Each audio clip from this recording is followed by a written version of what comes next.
Here it is, Friday, October 20th, 2023. And today, on our ride home, we're going to have another rant about hack locksmiths. I'm going to spin this around here. This is a BMW FEM module.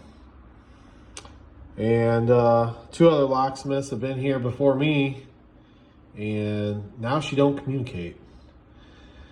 So we're gonna have to see what's going on with it and fix it for this customer. So let me get in the car to go home and we'll have a little rant. All right, everybody, it's Friday. And of course, I'm gonna use a line from another YouTuber that hacks bring me stacks.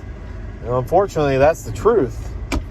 Because got a call from a GM tech, but he moonlights for a used car dealer.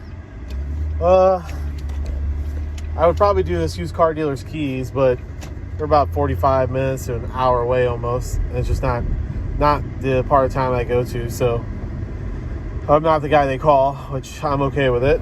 So anyway, they called the locksmith out to do a second key for a customer car that they just sold, and it's a BMW FEM car.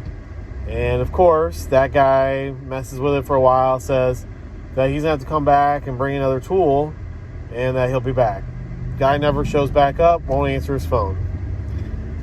So they call another guy out. Another guy messes with it and says he's gonna send somebody else out to do it and he'll be out in a day, and never showed up.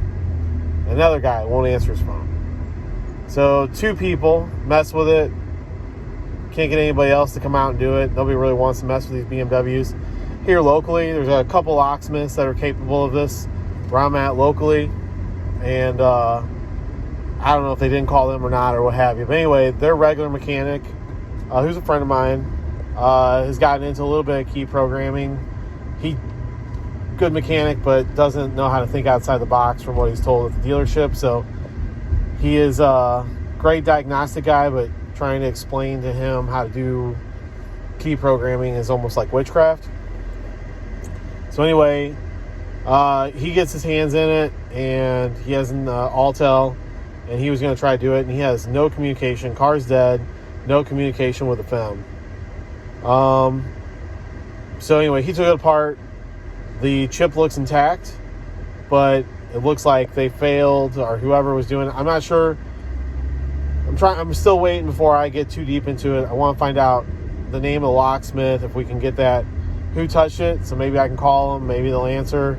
Probably going to be some scammer, and probably won't get any information, but I'd like to see if I can get some information before I get into touching it to see what they did and to see where it failed on them. Obviously, I think the first guy is who probably messed it up. The second guy probably didn't know what to say or wasn't at a skill level to repair it.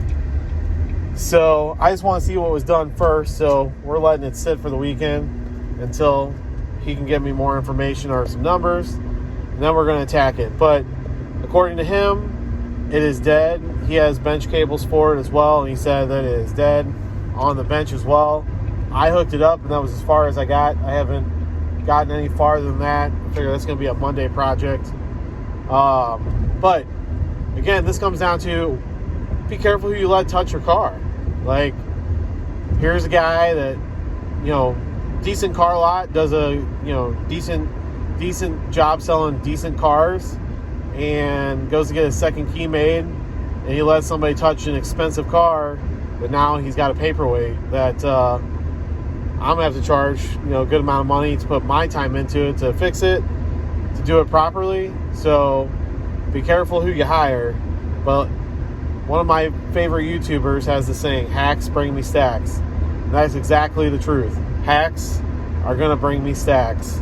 So I guess I should be thanking them, but man, there's so many people that just should not be in this business of either auto repair or locksmithing that it blows my mind. So vet who you guys are letting do your stuff, especially when it comes to some of this, like a FEM. I think there's some FEMs that you can do now via OBD. I haven't done one in a while. So I guess we're going to see with the Altel if that's a capability of it now. I don't know if that is, but I want to say it was a Breedis or something like that does them via OBD, but I haven't done one in probably a year or so. Hasn't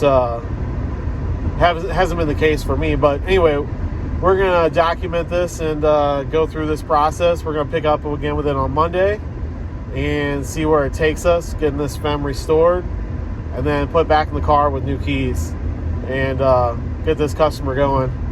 But like I said, be careful you let touch your car. Vet the guy who's touching your car, because now this dealership has a very unhappy customer, a car they just delivered that is now a paperweight. Stay tuned.